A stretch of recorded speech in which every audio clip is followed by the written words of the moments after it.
Hello guys, Charles here and welcome back to my channel.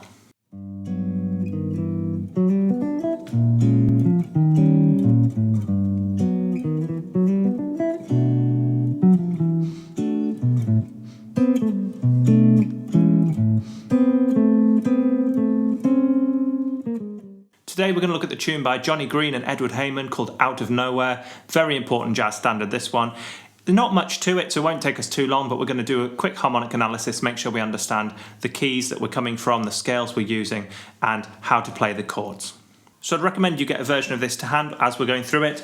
I'm going through the version from the real book, 6th edition here, Out of Nowhere, but a quick Google image search if you don't have a copy of this usually finds an okay low resolution version.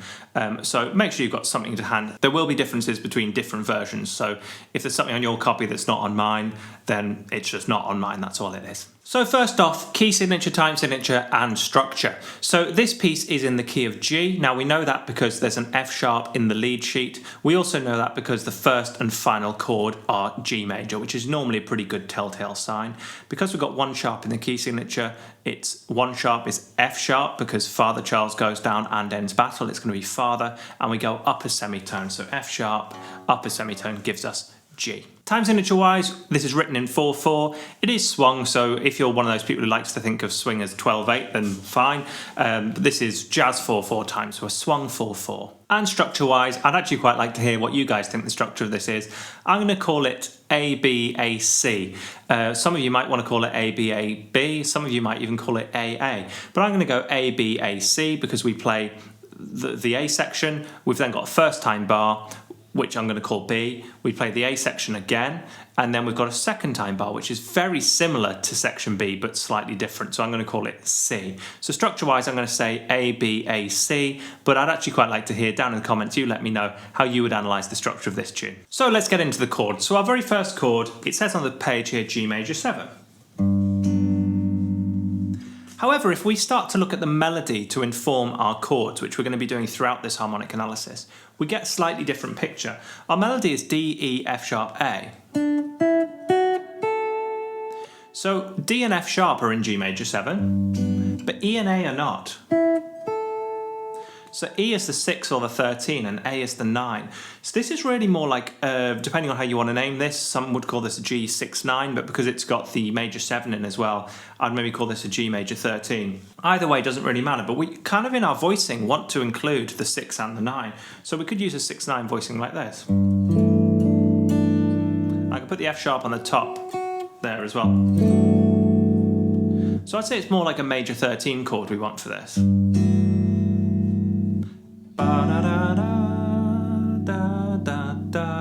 That's going to work really nicely over that. Now in terms of scales, over that very first chord, you can just use G major, of course. But to really highlight this major 13 sound, you can actually use a B pentatonic, which gives you the 3rd, the 5th, the 6 or 13, the major 7, and the 9.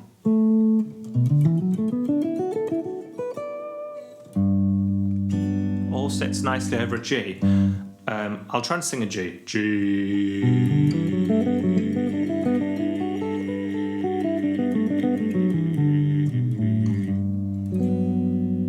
You hear that pentatonic works really nicely. So don't feel you have to go straight into 7-note scales immediately. Just use things you already know. We all know our pentatonics, so let's use them. Next up, we've got a 2-5 in A flat major. Got B flat minor 7 to E flat 7.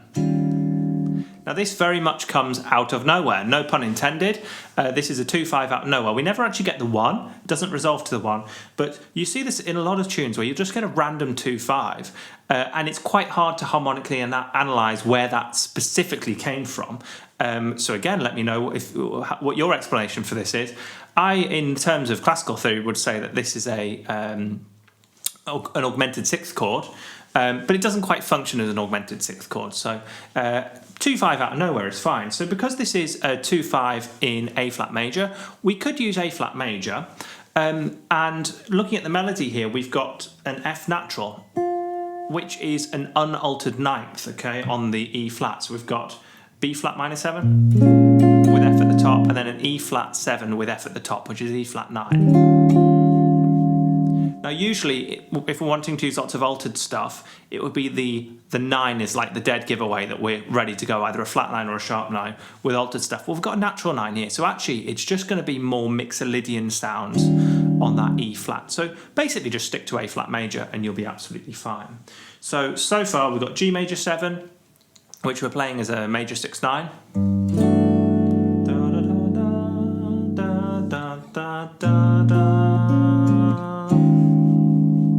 Using that as like an E flat, D flat over E flat sound, just a single bar across the 6th fret there. Just got that 9 at the top. Back to G major again. Now, here we get another 2-5, but it is a 2-5-1. So this is a 2-5 into A minor, but the chords are not a minor 2-5, if that makes sense. We've got a B minor 7 to an E7.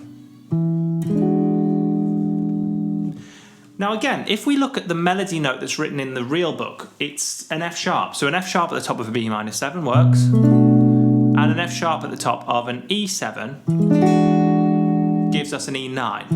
So we can call that B minor 7 to E9. However, a lot of the versions of this tune, I think the Schofield version is coming to mind. I can't quite figure out who I'm hearing in my head. But at this point, the melody goes... Some people have that F sharp dropping down to an F natural, which, if that's the version of the melody you're wanting to play, would make this an E7 with a flat 9. That sort of sound. I'm doing D flat over E for that voicing. I quite like that version, but let's just stick to the F sharp for today because that's what the real book says. Many of you will be looking at the same version of this. So B minor 7 to E9. Then that takes us to A minor 7. Now at this point we get an accidental in the melody, which is an F natural. Now that F natural is an indicator that we're in one of two scales, either the natural minor scale or basically C major. That's going to work nicely over the A minor 7. But if we look at the next bar, we've got a minor 2-5. We've got a B minor 7 flat 5 to an E7. And because we've got these F naturals, it's really an E7 flat 9. And minor 2-5-1 territory is perfect for the harmonic minor. So what I'd suggest you do is play the natural minor on the A minor 7 bar. And then when you get to the 2-5, add that raised third on the dominant chord there.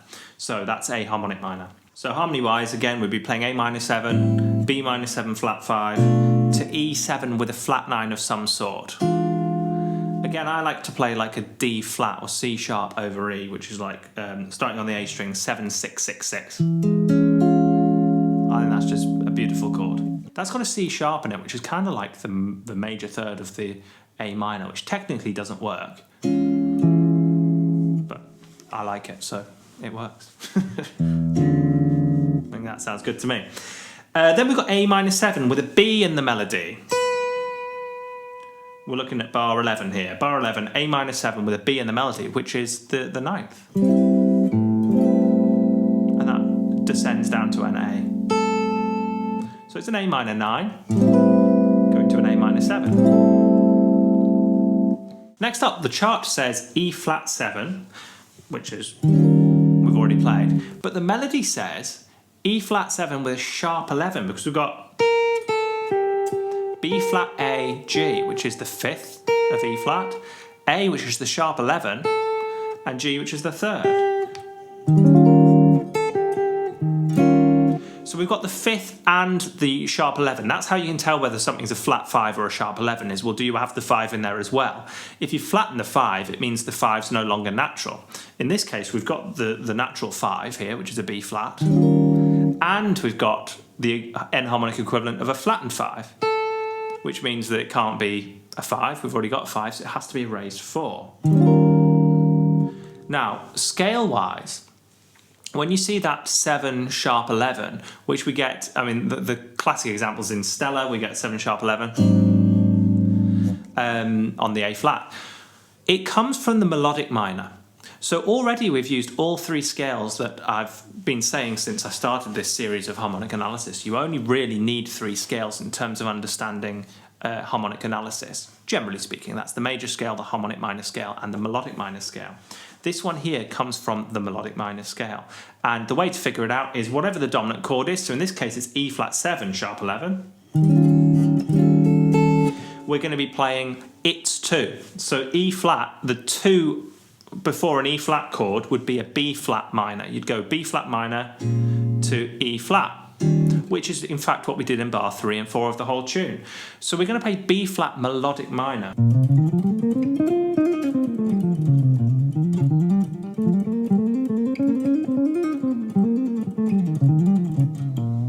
All over this E flat 7 with a sharp 11. And that lasts for 2 bars, that chord. Then finally, just before the repeat, we've got a 2-5 taking us back to G major. Now this 2-5 has the melody note D over the top, so we've got an A minor 7 with a D, which is an A minor 11, that very trendy sound. You hear guys like Tom Quayle and Martin Miller do that all the time. So that's just an A minor 7 chord, 5 on the low E string, 5 on the D string, 5 on the G string, then 3 on the B string, which is our 4. That's our 11, A minor 11. Of course, Tom Quayle will play it differently because he's tuned in fourths, so it'll look differently on his guitar. But you hear him play that sound all the time. And then finally the D7, which D is just the melody note there. So we've got, you just drop that 5 down to a 4. So that first A and B section, comping wise, I'm still doing that seconds thing at the minute, which I talked about in a recent video. You can see this up here. So I'll just play section A and section B, bit of comping with that kind of idea in mind, just see what happens.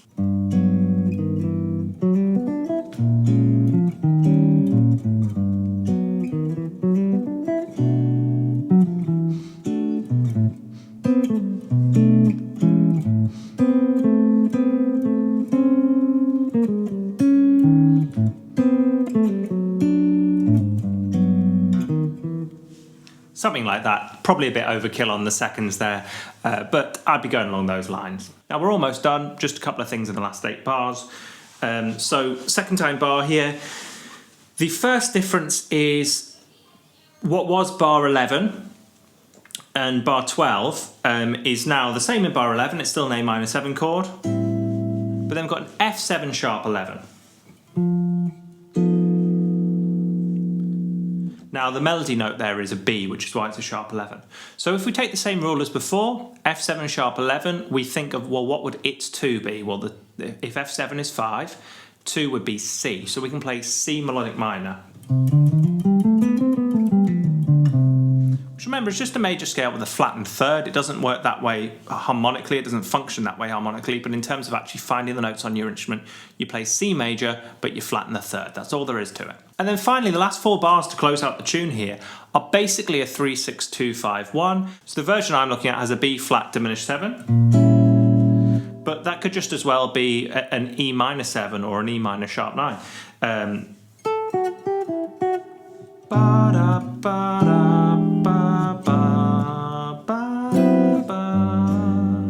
So it's really up to you how you want to interpret the 3-6-2-5-1.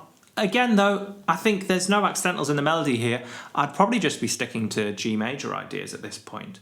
If you wanted to on that B flat diminished 7, you could really try and highlight the diminished 7, that's cool, but I don't think you really need to, but if you wanted to, you could play an arpeggio on that.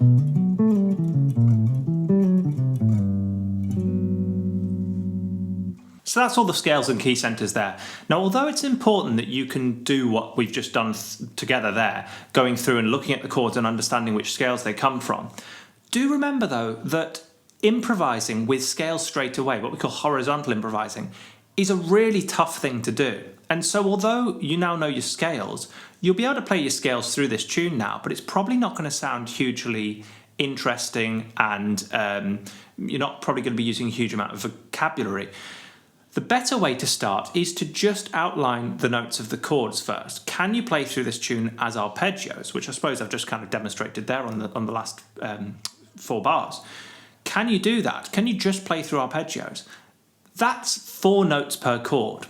A scale is often 7 or 8 notes per chord, so if we can't even handle 4, 7's going to seem harder. So can we handle 4 notes per chord? Once we can do that, can we decorate the melody in interesting ways? How well do we really know the tune? We haven't really talked about the tune today because, like I've said, for copyright reasons, we can't put the tune on the screen to do a proper analysis. However, you do need to know your tune, and you need to be able to play the tune with decorations, ornaments, and all that sort of stuff. Peter Bernstein talks about this all the time. How well do you really know the tune? And then finally, you want to start to combine playing elements of the tune with some interesting response phrases. So this is quite a good tune for that because we've got the ending phrase, the ending note of every 4 bars is often a held note. Ba da da da da da da da. So that gives you an opportunity to play.